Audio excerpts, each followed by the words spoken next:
Bonjour à tous. Alors, on va pouvoir démarrer donc ce panel. Merci d'être avec nous. Je vais laisser la parole à Nathalie Roy. Merci Marion. Donc, bonjour à toutes et à tous. Un grand merci de vous joindre aujourd'hui pour ce midi-conférence dans le cadre de la Journée internationale des droits des femmes. Mon nom est Nathalie Roy. Je suis chef de division pour la division DEI et respect de la personne. J'ai l'honneur, j'ai vraiment le privilège, puis c'est vraiment un plaisir aujourd'hui de pouvoir faciliter ce panel-là avec 4 femmes extraordinaires. Donc, nous sommes vraiment choyés de les avoir aujourd'hui avec nous. Ce panel se veut vraiment un espace où on va pouvoir justement échanger sur le parcours de ces femmes-là, puis aussi un peu discuter, échanger sur les questions des enjeux liés aux droits des femmes. Donc, nos panélistes ont gracieusement accepté là, de participer à ce panel aujourd'hui. Et j'espère que la barrière virtuelle va nous permettre quand même, là, malgré tout, de se sentir comme un peu comme dans notre salon. Donc, de se déposer et puis de discuter entre nous. Donc, on va prendre à peu près 45 minutes pour des discussions et on va laisser à peu près 15 minutes à la fin pour les questions des auditrices et des auditeurs qui aimeraient poser des questions là, à nos panélistes. Donc, sans plus tarder, on va débuter parce que le temps file.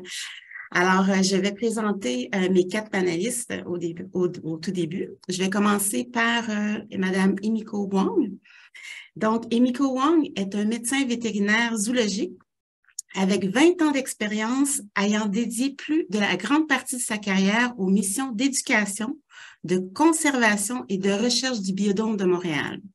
Après avoir gradué à la faculté de médecine vétérinaire de l'Université de Montréal en 1998, elle a complété un internat en médecine de la faune aviaire à la même université.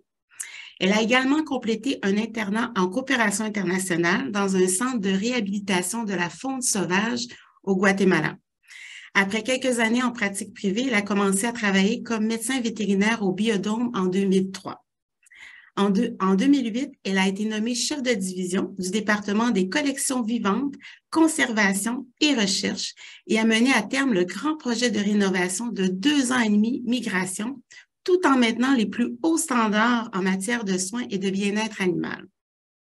Elle a également mené le rigoureux processus d'accréditation à l'Association of Zoo and Aquariums, l'organisme d'accréditation la plus notoire et présente les plus hauts standards en Amérique du Nord pour les institutions zoologiques et aquariologiques. Elle a servi à titre d'inspectrice sur plusieurs inspections d'accréditation de l'Association des zoos et aquariums accrédités du Canada et fait partie du comité de bien-être animal de l'Association canadienne des médecins vétérinaires. Depuis janvier 2023, elle a été nommée scientifique principale et est responsable de mener et développer des projets et programmes de conservation pour le Biodôme de Montréal. Félicitations pour la promotion. Ses sujets d'études actuels sont la rainette faux-grillon, la tortue des bois, la rainette dorée du Panama, ainsi que la faune urbaine de Montréal et son interface avec l'humain. Un grand merci d'être là avec nous, Emiko. Maintenant, je vais aller avec Mme Nadia Bastien. Comptant 20 ans d'expérience en éducation et en gestion, dont la moitié à titre de cadre, Nadia a travaillé dans les secteurs publics, privés et dans les organisations à but non lucratif. Bachelière en éducation en adaptation scolaire et sociale, titulaire d'un diplôme d'études supérieures en gestion, elle a complété une maîtrise en administration des affaires.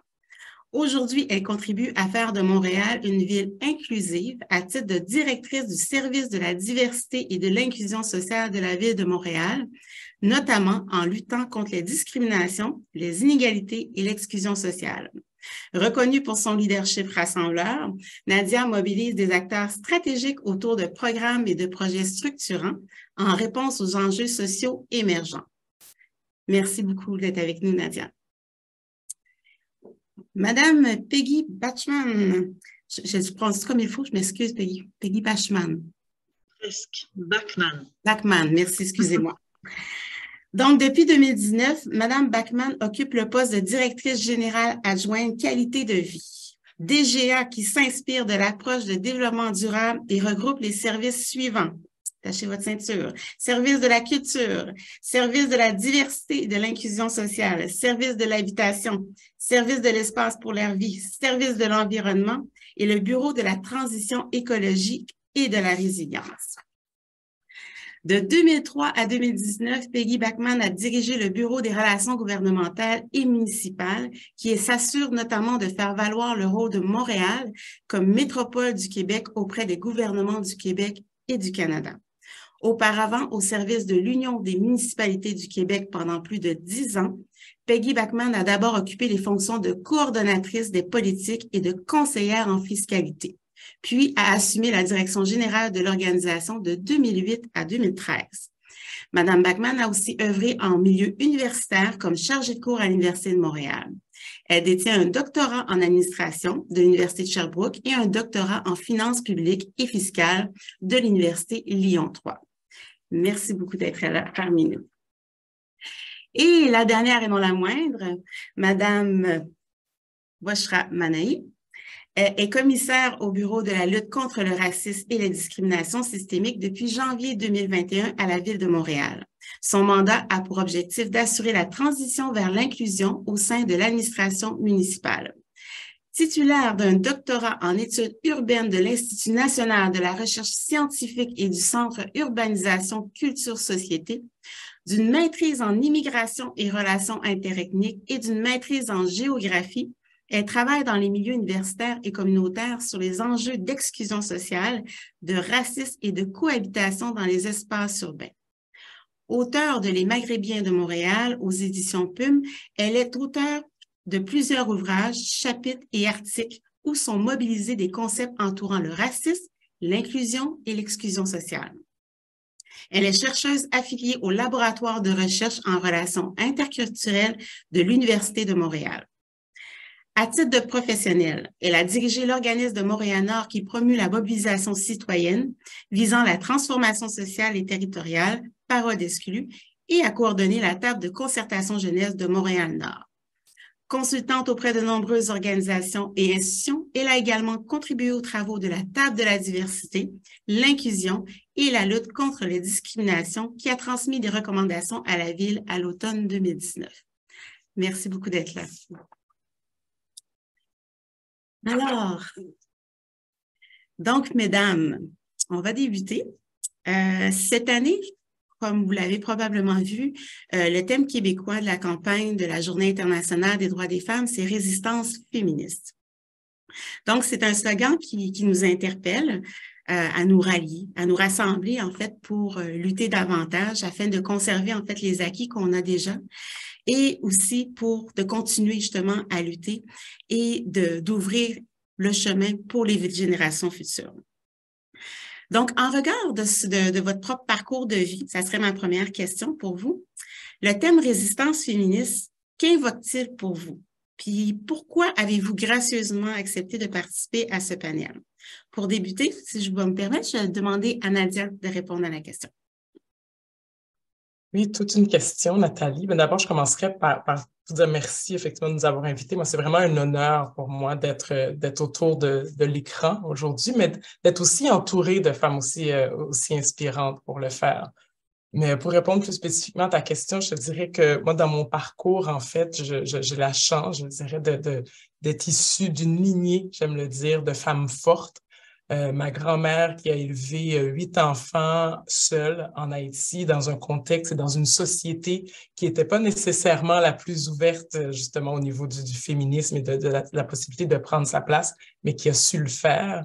Ma mère qui, elle, a immigré dans les années 67, la première de sa famille au Québec et qui a ensuite fait rentrer tour à tour chacun de ses frères et sœurs puis qui a facilité leur immigration. Je trouve que c'était pour moi des exemples de femmes qui ont tracé la voie pour la femme que je suis moi-même aujourd'hui, leur parcours, leur résistance aussi pour faire écho au thème, donc leur résistance dans un monde qui n'était pas tout le temps ouvert à ce qu'elles étaient, ben moi, ça contribue à m'inspirer au quotidien dans ce que je fais.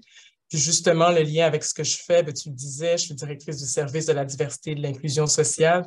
Moi, ce thème-là, ce que ça résonne aussi chez moi, c'est que oui, il y a eu des avancées, puis notre présence aujourd'hui en témoigne bien, mais il reste qu'il y a encore des inégalités qui persistent Puis, pour moi, le thème résistance féministe, ça fait aussi écho justement qu'encore aujourd'hui, le mandat d'un service comme le mien est pertinent au niveau de réduire ces inégalités-là, parce qu'il y a encore des jeunes femmes, des jeunes filles qui continuent de subir du harcèlement de rue dans nos quartiers à Montréal, parce qu'il y a encore des crimes haineux qui sont faits envers des femmes parce qu'elles portent un signe religieux, parce qu'il y a encore des femmes racisées qui accusent un plus important retard au niveau de leur accès au marché du travail, ou parce qu'il y a des femmes en situation de handicap qui ont un risque plus élevé d'être victimes de violences conjugales. Fait que c'est toutes des raisons pour moi qui font que ce thème-là, résistance féministe, prend encore tout son sens, puis qui m'a inspiré à prendre la parole avec vous toutes aujourd'hui, puis à en parler davantage. Merci beaucoup, Nadia. Dans un secteur qui est un peu plus, qui est plus différent, plus scientifique, justement, comment se vit, Miko, ce thème-là de résistance féministe? Oui, en fait, merci beaucoup, Nadia, pour cette belle réponse. De notre côté, c'est sûr que du côté scientifique, c'est sûr que quand on est vraiment très, très, très orienté sur la science, on peut penser que ce soit le côté genre, le côté race ou tout ça, peut-être que ça peut être oublié. Puis effectivement, c'est le cas pour certains, mais je ne crois pas que ce soit nécessairement le cas dans tous les milieux universitaires scientifiques où il y a certainement encore beaucoup de luttes et on imagine très bien encore le stéréotype du professeur masculin et tout ça. Et je pense que c'est pas juste un stéréotype, ce prototype-là existe encore aujourd'hui et va faire évidemment en sorte que les femmes vont vouloir probablement pour avoir l'attention et du professeur, nécessairement avoir une forme d'attention autre qui est complètement pas du tout relié avec la science. Et moi, pour ma part, je sais que par le passé, j'avais déjà appliqué un poste et je l'avais obtenu. Puis on m'a dit, ah, ça doit être parce que tu es tombé dans l'œil de la personne.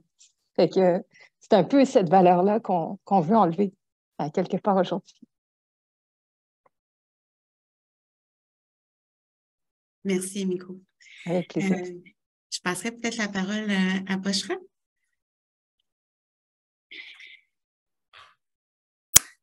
Merci beaucoup, Nathalie, pour l'animation, pour l'invitation. Puis merci à mes collègues. Moi, je vous invite dans mon salon directement. Il y a un slogan, je pense, un autre slogan. Je vais me permettre de répondre à ta question en parlant d'un autre slogan, Nathalie. Il y a un slogan qui disait « Féministe tant qu'il le faudra ».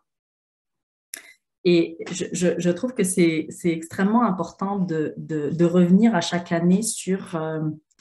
on a beau être dans ce panel des femmes qui sommes dans des positions, par exemple, de pouvoir ou des positions d'influence ou des positions dans lesquelles on prend des décisions qui ont un impact sur un grand nombre de personnes. On a beau être là, et c'est une façon de regarder l'avancement. Il y a, je pense, quelques dizaines d'années, ce n'était probablement pas le cas.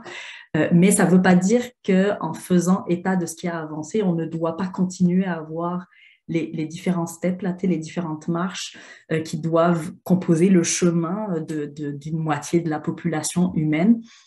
Fait que pour moi, le terme résistance féministe, ça nous impose justement de toujours regarder d'où l'on vient comme femme racisée, comme personne, puis où est-ce qu'on continue d'accompagner la société.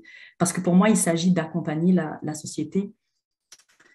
Ce matin, je me suis permis, j'élève un petit garçon, fait que j'ai commencé à avoir la conversation avec lui sur le 8 mars. On a beaucoup de conversations de ce genre. Et pour moi, c'est une façon de lui léguer à lui aussi cette résistance. Puis, Nadia parlait tantôt elle a évoqué le lignage ou la lignée de résistantes que je suis certaine nous avons toutes avec nous aujourd'hui.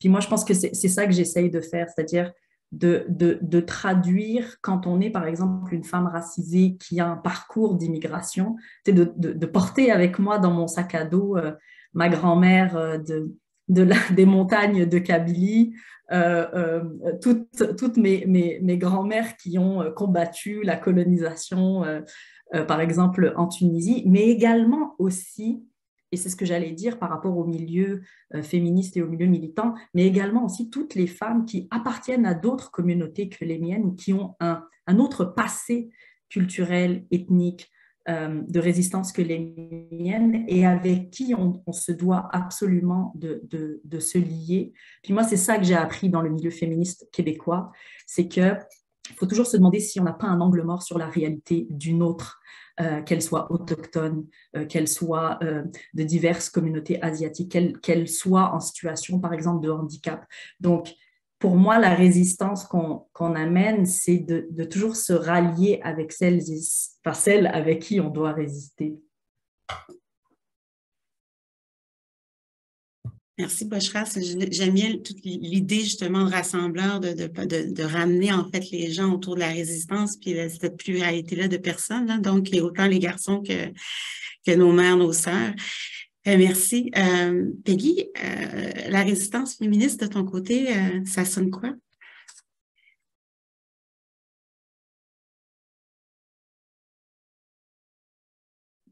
Voilà. Désolée, problème avec mon micro. Merci beaucoup, Nathalie. Ben, merci à toutes de participer. Merci surtout de m'avoir invitée.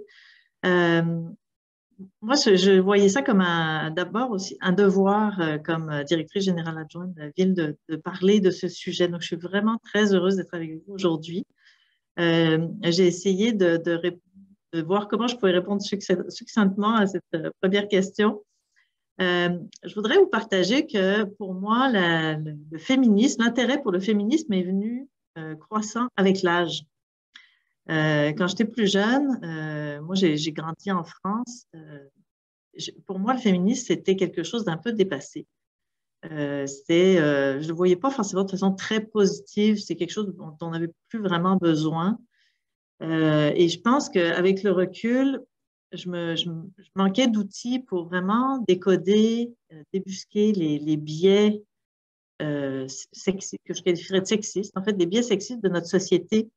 Et le fait d'avoir immigré au Québec depuis plus de 20 ans maintenant l'a fait ressortir encore plus. Donc, il y a eu l'âge, puis en plus de changer de type de société, où je pense que les valeurs féministes sont plus présentes au Québec, m'ont apporté beaucoup.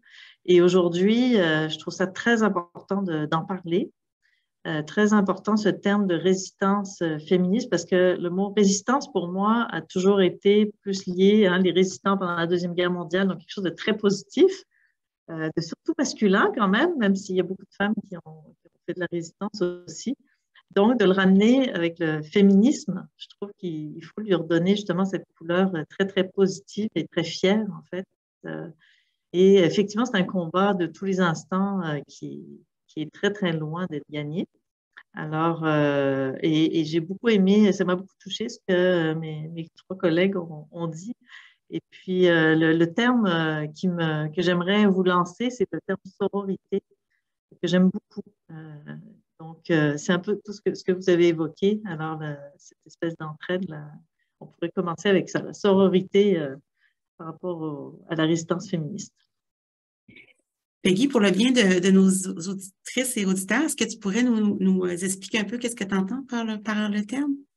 En fait, ce que j'en comprends, puis je ne suis vraiment pas une spécialiste, donc corrigez-moi mes collègues qui sont plus spécialistes que moi là-dessus, mais c'est que c'est vraiment le pendant de fraternité, mais mis au féminin. Donc, c'est vraiment le terme de sœur, c'est d'avoir cette solidarité féminine. En tout cas, moi, j'ai été élevée avec le terme fraternité, qui est même dans les fondements de la République française, mais sororité, c'est un terme que ça fait pas si longtemps que je le lis, que je l'entends et que je l'aime beaucoup parce que justement, ça nous rappelle que comme femme, on a aussi cette possibilité de lien entre nous en tant que femmes. Merci beaucoup, Peggy.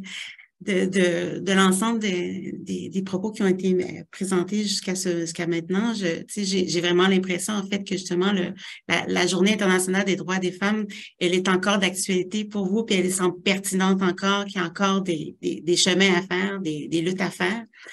il y a ce qu'on voit au niveau international. En fait, un des enjeux qui est assez fort pour la question de l'effectivité des droits, c'est toute la question des masculinités hégémoniques. Donc, qui viennent souvent brimer justement l'effectivité des droits dans le monde. Et c'est vraiment au niveau international qu'on le note et qu'on le voit et c'est documenté. J'aimerais peut-être entendre Boshra sur cette question-là des masculinités hégémoniques en lien avec l'effectivité des droits des femmes. Merci pour la question, Nathalie.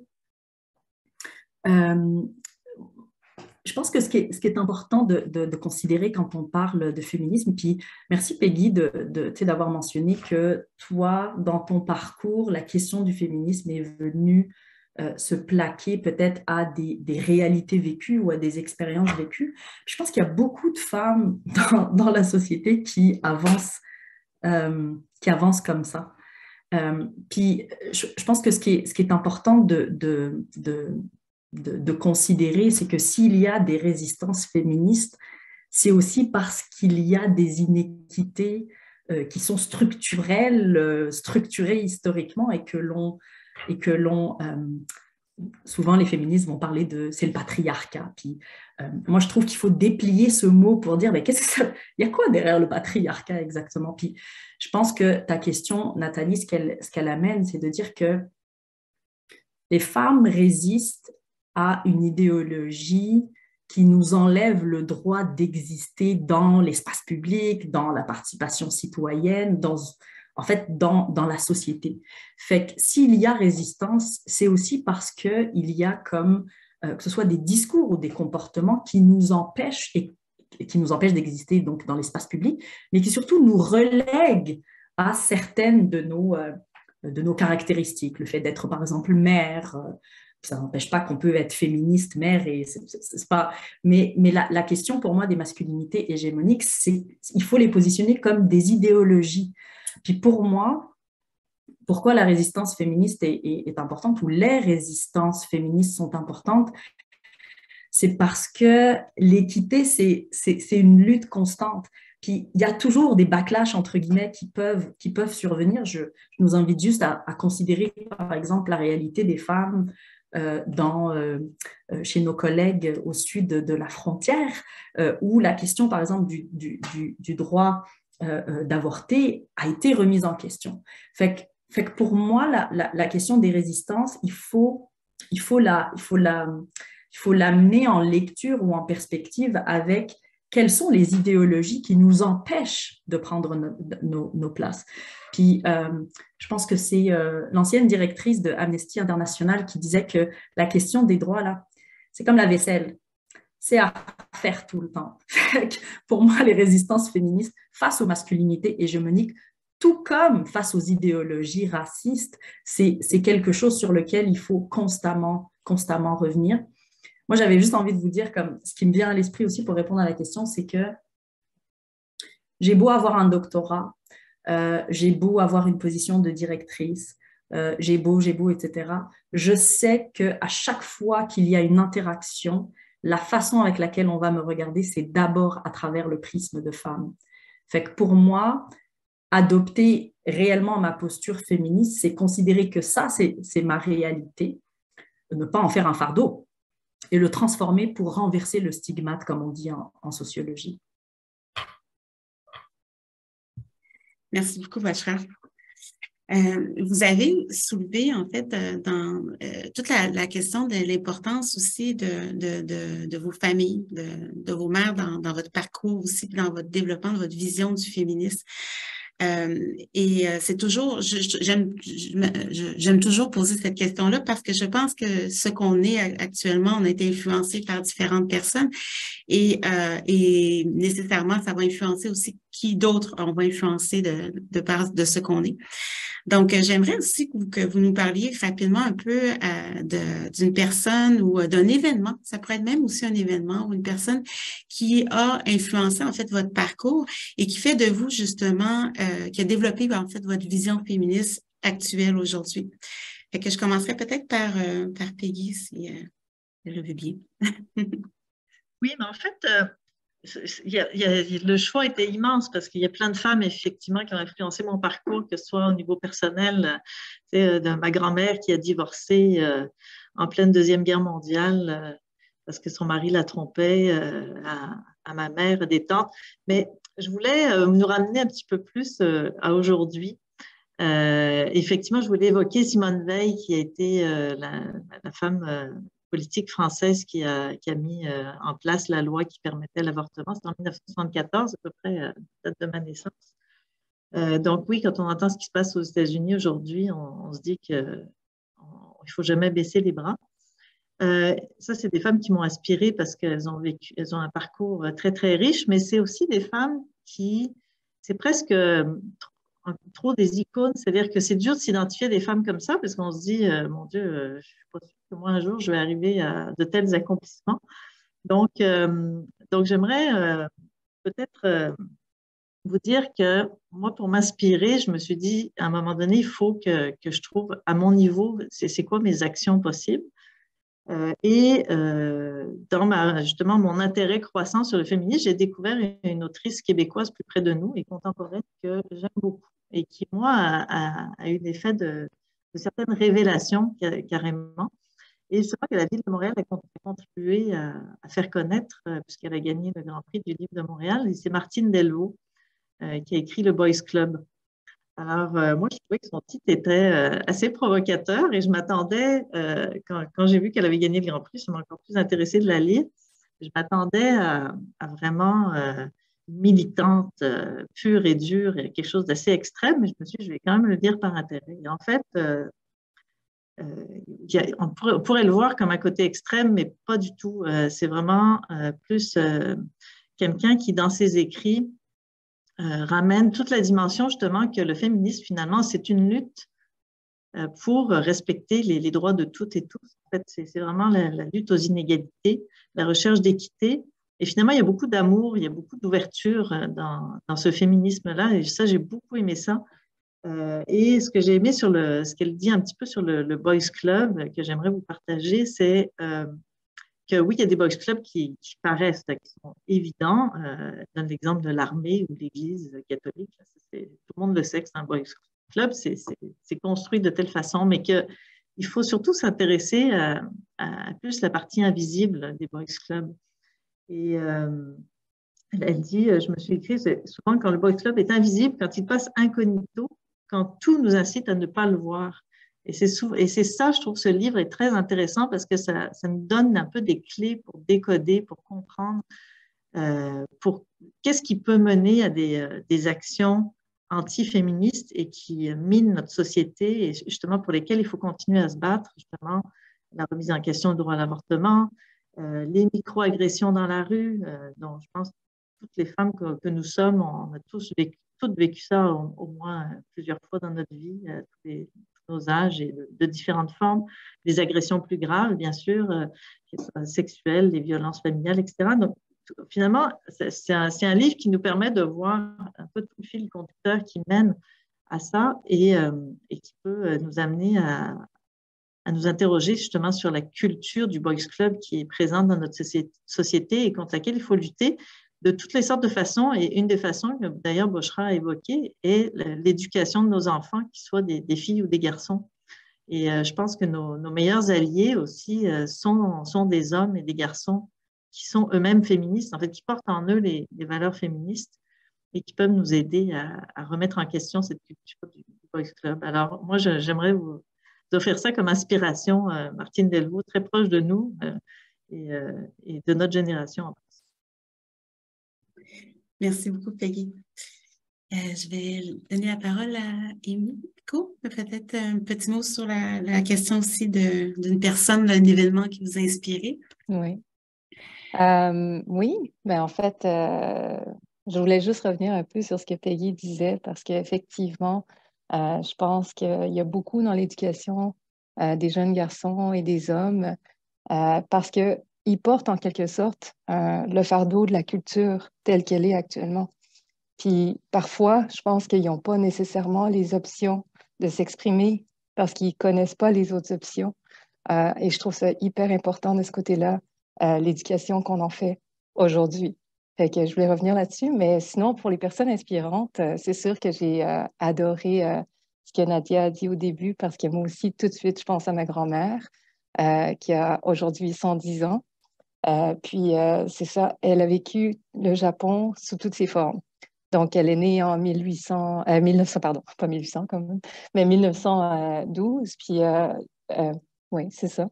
Mes mathématiques sont pas tout à fait là, mais c'est ça. Finalement, elle a vécu les 2 guerres mondiales, tout ça. Elle a élevé ses 5 enfants à travers la Deuxième Guerre mondiale. Puis, au final, après la Deuxième Guerre mondiale, elle est devenue une femme d'affaires. Elle a parti une grande compagnie. Puis, elle a toujours cru en sa vision et elle nous l'a partagé, qu'elle est allée jusqu'au bout de cette vision et de ses rêves. Et c'est vraiment ce qui marque quelqu'un lorsqu'on vit à ses côtés, puis qu'on a la chance d'échanger, etc.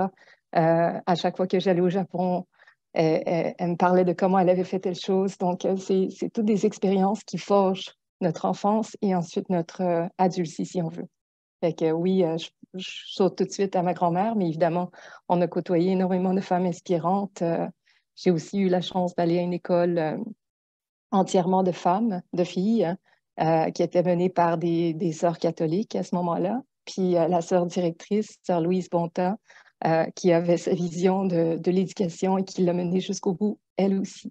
Fait que des grandes inspirations. Merci beaucoup, Miko. Moi, j'ai bien. Est-ce que tu aimerais nous partager le petit message de ta mère? Moi, j'ai vraiment aimé ça, en fait. Ah oui. Ben, en fait, c'est ça. J'avais probablement, j'étais en première année à l'école. Puis évidemment, ma mère m'avait fait la fameuse coupe champignon qu'on a tous probablement eu à un moment donné dans notre vie. Puis j'étais allée à l'école, puis je suis revenue de l'école, puis tout le monde pensait que j'étais un petit garçon. Fait que j'ai dit, maman, tout le monde pense que je suis un garçon. Puis ma mère, ben, elle m'a pas réconfortée ou quoi que ce soit. Elle m'a dit, oui, mais qu'est-ce qui te fait croire que tu es vraiment une fille? Parce que, hein, une scientifique, il fallait que je réfléchisse. Fait que j'ai pris beaucoup de temps pour réfléchir. Merci beaucoup pour le partage, Miko. Donc, je vais laisser la parole à Nadia. C'est pas facile de trouver justement cette inspiration, surtout comme j'ai commencé en parlant de ma grand-mère et ma mère, mais j'ai le goût de vous partager quand même une anecdote que j'ai vécue à la ville d'ailleurs, et qui pour moi est encore une source d'inspiration. J'ai croisé, donc ça remonte à quelques années avant la pandémie, où j'ai croisé une femme noire, secrétaire d'unité, donc col blanc, qui, à ce moment-là, moi, j'occupais la fonction de directrice du BINAM, le bureau d'intégration des nouveaux arrivants. Et quand elle m'a croisée, puis elle a su donc le poste que j'occupais, spontanément, elle me dit, mais je suis tellement fière de voir une femme qui me ressemble dans un poste comme celui-là. Je suis tellement fière, ça me fait réaliser que c'est donc possible, puis que là où se prennent les décisions, il y a quelqu'un qui me ressemble, qui contribue à cette prise de décision-là. Puis bien que ce soit cette journée-là, c'est elle qui me disait que je l'inspirais par le fait d'être dans le poste où j'étais. Ben aujourd'hui, moi, très souvent, tous les jours, je replonge dans ce témoignage-là que m'a fait cette femme-là. Et ça, c'est ce qui m'inspire justement à continuer à utiliser ma voix, à prendre la parole dans mes fonctions, dans les différents contextes ou les différentes plateformes qui me sont données justement pour contribuer à ce que des voix différentes soient entendues, des voix, je parle souvent des voix plurielles ou d'un féminisme pluriel, justement. Et donc, pour moi, c'est vraiment ce dans quoi je me plonge souvent pour me dire, c'est l'importance de la représentativité, puis qu'il y a différents visages de femmes qui prennent la parole, puis qui se prononcent, parce qu'on n'est justement pas un bloc monolithique. Donc, je pense que pour moi, c'est important. En fait, ça fait partie des grandes inspirations pour moi, ce témoignage-là que m'a fait cette personne à la ville. Merci, Nadia. Vous avez tout soulevé justement à travers votre partage, vous avez soulevé des enjeux qui, par exemple, justement, les questions des boys clubs, les masculinités hégémoniques, justement, les femmes racisées aussi qui ont une plus grande difficulté d'avoir accès à certains postes. Est-ce que en regard de ça, donc on voit qu'il y a des enjeux et tout ça au niveau organisationnel, mais est-ce que vous avez l'impression que depuis votre parcours, parce que ça fait quand même un certain temps que vous êtes à la Ville de Montréal, est-ce qu'il y a quand même des choses qui ont changé, qui ont évolué, hein? Donc, on identifie les enjeux, mais est-ce qu'on a des choses qui ont été faites à la Ville de Montréal? On a vu qu'il y a un parcours, qu'il y a eu des changements, qu'il y a de l'amélioration, que les inégalités ont diminué. Est-ce que, par exemple, Peggy, aussi, ça fait longtemps que tu es quand même à la Ville aussi. Donc, tu pourrais nous parler un peu de ce que tu as vu, en fait, en termes de changements positifs. Oui, ça fait pas si longtemps, mais Emiko pourra peut-être en dire plus sur l'évolution plus à la ville. Mais je pense qu'il y a vraiment, on est là quand même pour témoigner, là, toutes les quatre, toutes les cinq aujourd'hui. Il y a de la place pour les femmes à la ville, à tous les niveaux, à tous les postes. Il y a beaucoup d'efforts en fait qui sont faits, qui ont été faits, qui sont faits au moins dans. Il y a des efforts, c'est ça. Les moyens sont en place pour avoir des femmes à tous les postes de la ville, même dans les postes plus traditionnellement masculins. Évidemment, il y a encore beaucoup d'améliorations, il y a beaucoup de chemin à parcourir. Mais moi, je vous dirais que là où je vois le changement, c'est surtout dans les valeurs qui sont véhiculées. Et ça, je trouve ça très important de me reconnaître dans les valeurs de la ville. Je vous donne deux exemples plus précis. Tout le système d'évaluation de performance des cadres à la ville repose désormais sur, oui, les dossiers à accomplir, les objectifs à atteindre, mais aussi sur les comportements de leader, sur un portrait de leader. Puis ce portrait de leader inclut l'aspect surtout de bienveillance. Je voudrais insister là-dessus parce que pour moi, cette valeur de bienveillance dans la gestion est quand même très féminine au départ. Donc ça veut dire que le féminin a influencé l'ensemble de la ville. Ça ne veut pas dire qu'il n'y a que des femmes qui sont bienveillantes, mais c'est quand même moi, j'ai quand même évolué, je ne suis pas si vieille, mais j'ai quand même évolué quand j'ai commencé à être cadre. On était plus dans un modèle de leader autoritaire.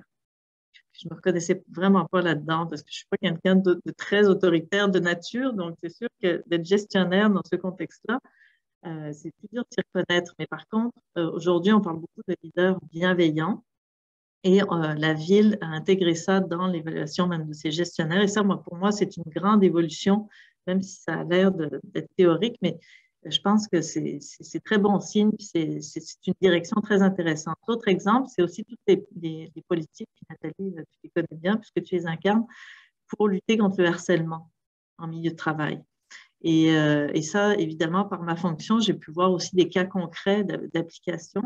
Et ça, c'est pas uniquement, c'est pas les hommes contre les femmes, on s'entend, mais là encore, je trouve que c'est une valeur quand même au départ plus féminine de se préoccuper du bien-être à ce niveau, puis d'avoir un milieu de travail qui est exempt de harcèlement. Donc, là encore, on n'est pas dans une lutte entre les hommes et les femmes, on est vraiment dans les valeurs plus traditionnellement féminines qui sont apportées, qui sont installées à des niveaux très stratégiques à tous les niveaux de la ville. Donc, moi, c'est surtout ces éléments-là que je trouve intéressants à la ville depuis que je suis arrivée.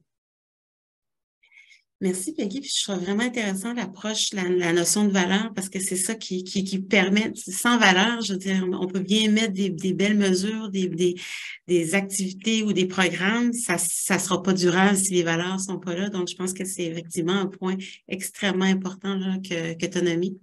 Emiko, effectivement, avec le parcours depuis longtemps à la ville, qu'est-ce que tu as vu comme changement positif?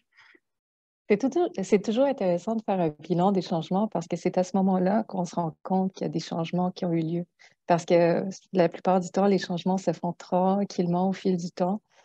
Puis quand on prend un temps d'arrêt comme aujourd'hui, alors merci pour ça. Ça nous permet de constater quelles avancées on a fait. Tout à l'heure, j'ai évoqué un petit commentaire qui m'avait été fait par le passé. Je ne pense pas que ça arriverait aujourd'hui. Ça, c'est le genre de commentaire que je pense que c'est du passé. Je pense que ce ne serait pas toléré non plus, que ce soit par la personne ou même, je ne sais pas, on parle de résistance depuis tout à l'heure, entre collègues, on se le dirait. Puis je pense qu'on a une plus grande capacité aujourd'hui, peut-être grâce à l'éducation des jeunes générations qui vient un peu nous contaminer aussi, de nommer ce type de choses qui nous arrivent aujourd'hui, alors que peut-être il y a 10-15 ans, on n'avait pas nécessairement tout de suite la lumière pour le nommer ou tout de suite le flag pour le nommer et le dire. Donc, je pense qu'il y a vraiment une meilleure solidarité à ce niveau-là. Il y a aussi beaucoup de postes aujourd'hui qui sont occupés par de plus en plus de femmes. La directrice de mon service, c'est une femme, c'est Mme Julie Jodoin. Donc, on sait qu'il y a des postes comme ça où il y a un grand impact. Ce que Peggy a nommé tout à l'heure, la bienveillance, je crois que c'est tout à fait vrai. Le type de leadership autoritaire qui était anciennement qualifié plutôt pour les hommes, mais ce n'est pas nécessairement toujours ça, là, on s'entend, mais c'est qui donne cette image-là, a priori, ben, c'est plus vraiment ce qu'on cultive aujourd'hui. Je pense qu'on a envie de suivre un leader qui nous rallie parce qu'il vient nous chercher dans nos valeurs, nos rêves, mais pas nécessairement parce qu'ils nous donnent des ordres. Donc, c'est toutes des choses qui changent, même des postes qui sont plus physiques, comme des postes de plongeurs. On voit de plus en plus de femmes les intégrer. Donc, je pense que c'est des petits changements qui nous démontrent qu'on évolue, qui est une bonne chose, en fait. Oui. Merci, Miko. Je vois le temps file tellement rapidement.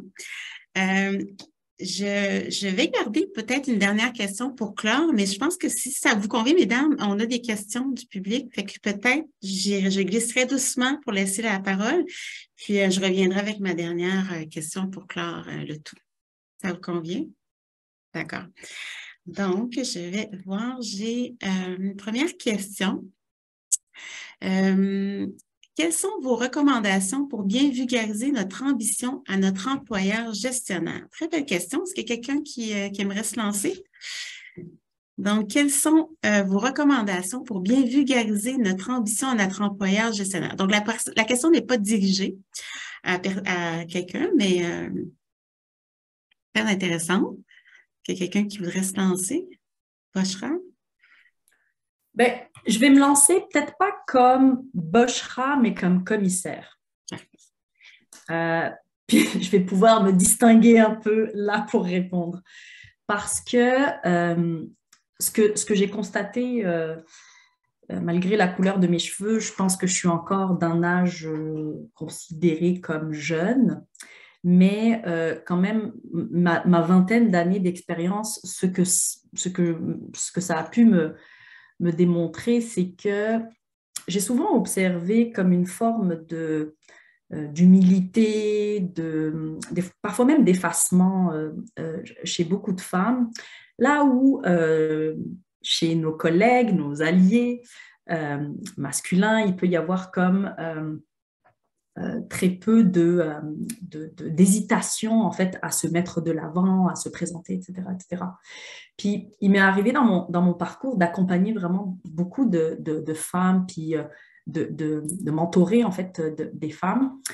Puis ce que je recommanderais, même si je sais que moi-même c'est un effort pour moi, c'est pour ça que j'ai commencé à dire je vais répondre comme commissaire, c'est que ce que je recommande, c'est qu'il faut toujours nommer le besoin d'avancer, par exemple, dans sa carrière, le besoin de se former, l'envie, en fait, de se développer, que ce soit comme employé de la ville ou comme citoyen ou citoyenne. Je pense que même si ça nous fait peur, même si parfois on hésite, il faut absolument le nommer auprès de nos collègues et le nommer auprès de nos gestionnaires.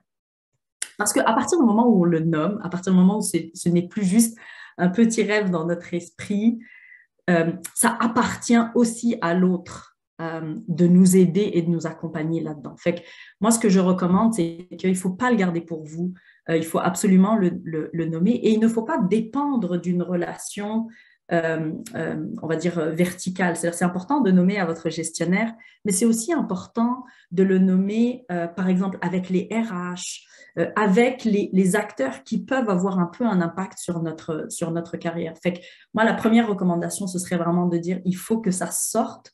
Et puis, je sais que ce n'est pas parce que ça sort que c'est accepté, mais la première des choses en le mettant à l'extérieur, c'est que ça vous engage vous-même à respecter vos propres rêves.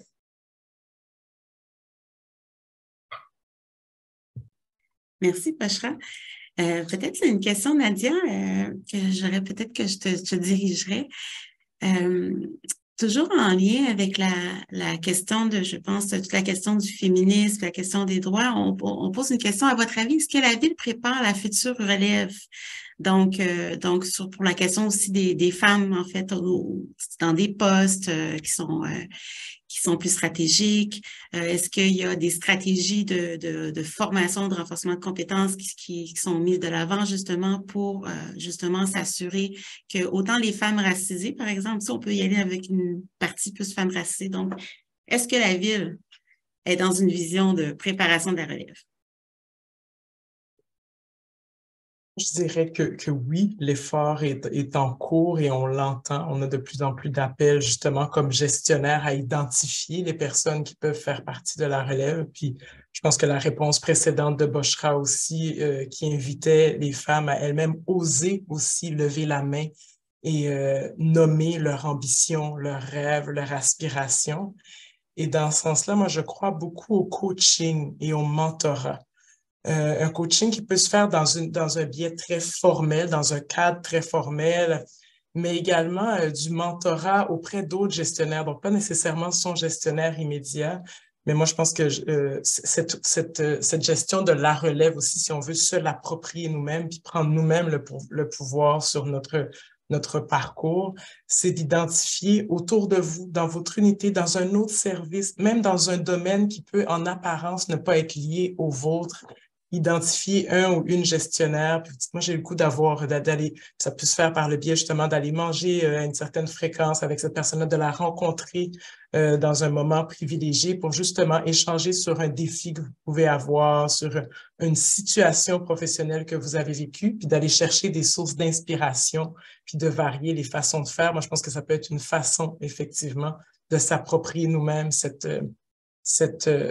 la gestion de nos propres aspirations et de nos propres ambitions en complémentarité avec ce que la ville met déjà en place, notamment via le service des ressources humaines, pour former des cohortes, justement. Je pense qu'il y a un programme, Nathalie, que tu pourrais peut-être expliquer aussi, ce programme justement de gestion de la relève, d'accompagner des cohortes de professionnels, si je ne m'abuse, à certaines expériences de gestion pour leur permettre d'accéder à des promotions et d'accéder à des postes de fonction supérieure. Merci, Nadia. Oui, tu faisais allusion, en fait, la stratégie de talent inclusive là, de la Ville de Montréal, là, effectivement, qui est mise de l'avant. Je vais y aller. Il me reste une petite question. En fait, avant la question, j'ai un témoignage que je voudrais quand même vous partager qui est intéressant. C'est quelqu'un qui dit « Cette rencontre est très motivante. Je suis un vieux de 33 ans à la Ville de Montréal et j'ai vu l'évolution de la façon que les femmes sont traitées à la Ville. En tant qu'homme, au début de ma carrière, j'ai entendu des commentaires sur les femmes que je trouvais tellement méprisants et déplacés. Je me permettais de m'objecter et je me faisais critiquer. Pour faire suite de nos jours, et cela depuis plusieurs années, les femmes sont plus respectées. J'ai travaillé pour plusieurs femmes comme patronne directe et l'expérience a toujours été agréable, sauf une, mais ce n'est pas grave. La gestion d'une femme est complètement différente que celle d'un homme. Donc, merci pour le partage. Puis, effectivement, je veux dire, je pense que c'est toujours une question de diversité, hein? Les façons de gérer, les façons d'intervenir. Il n'y en a pas une nécessairement qui est meilleure. C'est vraiment l'amalgame qui est important dans une dynamique organisationnelle.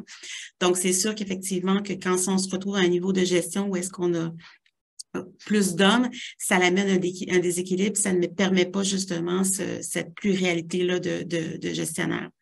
Donc, merci là, pour le partage. J'ai une dernière peut-être petite question avant d'aller avec ma question pour terminer. J'irai peut-être avec une question plus sur l'avenir, mesdames. En quelques mots pour vous, donc on est passé de certains enjeux qu'il y avait, on est passé sur les belles choses qui ont progressé. L'avenir, vous le voyez comment? Est-ce que vous avez l'impression quels sont les enjeux sur lesquels il faut justement résister, hein, cette résistance-là féministe, sur lesquels il ne faut pas lâcher en fonction de votre vision de l'avenir? Peggy? Oui, en fait, c'est sûr qu'on a évoqué ce qui se passe chez nos voisins du Sud. moi, je trouve ça très inquiétant de tels reculs, de voir que le droit à l'avortement puisse être remis en question, de voir qu'une personne comme Donald Trump qui ouvertement parlait de violences sexuelles dans un tel poste mondial, la plus grande puissance mondiale, qu'il ait pu se faire élire. Donc, il ne faut pas penser que ça n'existe que chez nos voisins du Sud, puis que ça ne pourrait jamais arriver au Québec ou au Canada, malheureusement. Donc, je n'ai pas une vision sombre de l'avenir, je suis quelqu'un d'optimiste de nature, mais quand même, quand je vois ça, moi, ça allume vraiment un drapeau rouge où, justement, la résistance féministe, elle est essentielle. Il faut vraiment être très, très vigilant pour l'avenir. Et il faut absolument que ce ne soit pas seulement les femmes qui portent le féminisme. Il faut que les hommes s'impliquent. Et je suis très contente qu'on ait eu des commentaires de la part d'un collègue masculin. Merci beaucoup d'être avec nous aujourd'hui parce que c'est pas une affaire de femmes, c'est vraiment une affaire de société. Et alors, il faut trouver une façon que le féminisme ne fasse pas peur aux hommes. Souvent, je trouve que ça fait peur aux hommes. Ils ne se sentent pas du tout inclus dans la discussion. Ils ont l'impression que c'est contre eux. Alors, il faut trouver une façon, tout ensemble, là, de rassurer nos collègues, nos maris, nos frères, etc., les hommes qui nous entourent, et dans l'éducation, évidemment, de nos fils. Moi, je n'ai pas de fils, j'ai que des filles, mais il y a beaucoup de travail à faire aussi, selon moi, de ce côté-là, pour que notre avenir continue d'évoluer positivement et que le Québec soit quand même, continue d'être un modèle de façon générale. Il y a plein de problèmes au Québec, mais quand même, quand on se regarde dans le monde, on est quand même une société plus avancée en termes de féminisme qu'ailleurs, et notamment que nos voisins du Sud. Donc, continuons à en parler. Donc, continuons ce genre de tribune et tous les moyens, tous les leviers. Et au niveau de la ville, moi, j'encouragerais toutes les femmes à la ville à justement faire en sorte de trouver des mentors, de trouver des collègues féminines avec qui elles peuvent parler.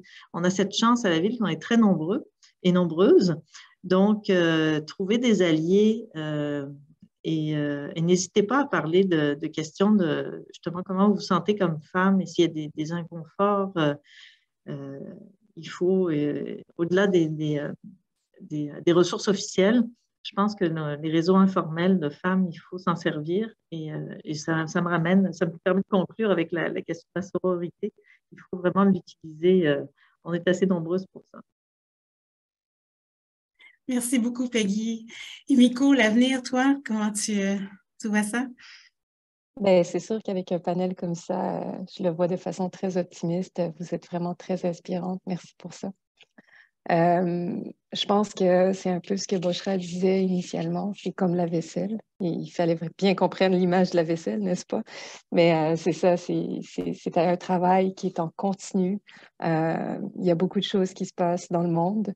Il y a beaucoup de choses qui se passent près de chez nous, comme dit Peggy. Je pense que c'est vraiment de ce changement de culture, si on est en mesure d'amener tout le monde à réfléchir à cette question, comme on dit, sociétale, hommes, enfants, tout le monde inclus. Puis à ce moment-là, réfléchir à la question de tous nos petites perceptions, nos petits biais systémiques dont on s'en rend même pas compte, puis probablement en tant que femme, on en a aussi, puis qu'on s'en rend même pas compte. Fait que tout ça, si on est en mesure de vraiment les évacuer tranquillement avec une culture vraiment plus équitable entre les sexes, je pense qu'on serait en mesure, vraiment via l'éducation, d'arriver à... Et je pense qu'on travaille fort dans ce sens-là et on est conscient. Fait que c'est de garder cette conscience-là toujours avec nous. Merci beaucoup, Himiko. Il reste que 5 minutes, mesdames. Je vais vous demander, en fait, de nous partager. Hein, j'aime bien conclure ça avec, je trouve que dans la vie, il y a certains mots, des messages, en fait, qui nous inspirent puis qui changent même notre façon de voir les choses. Alors, j'aimerais qu'on laisse nos auditrices, nos auditeurs, justement, sur des beaux messages, justement, des messages qui vous inspirent. Fait que je vous laisserai la parole chacune pour nous présenter soit un proverbe, une citation ou quelque chose qui vous inspire puis qui pourrait inspirer les auditrices, les auditeurs. Donc, voilà. Fait que, Nadia? Je peux commencer. Moi, la phrase que j'avais le goût de partager, ou le proverbe qui est connu quand même, c'est l'union fait la force. Ça peut paraître banal, mais je pense que dans le contexte dont on parle là aujourd'hui, c'est important. L'union fait la force, pour moi, c'est l'union entre nous et nos alliés, comme on l'a nommé tout à l'heure. Donc, les hommes font partie de la solution, font partie de la suite.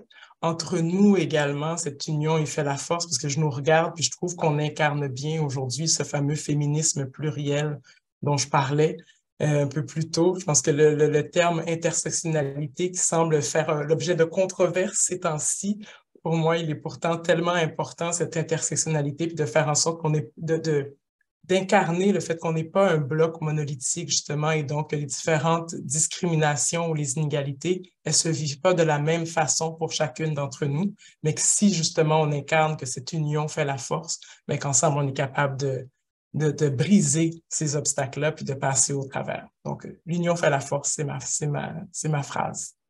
Merci beaucoup, Nadia, pour le partage. Bouchra? Mon Dieu, j'aurais envie de parler de tellement de références, de tellement de noms, mais je vais parler d'un concept, puis je vais vous inviter à aller regarder un TED Talk qui a été fait là-dessus, parce qu'il faut se rappeler que l'inéquité que vivent les femmes, tout comme le racisme, tout comme le capacitisme, ce sont des violences.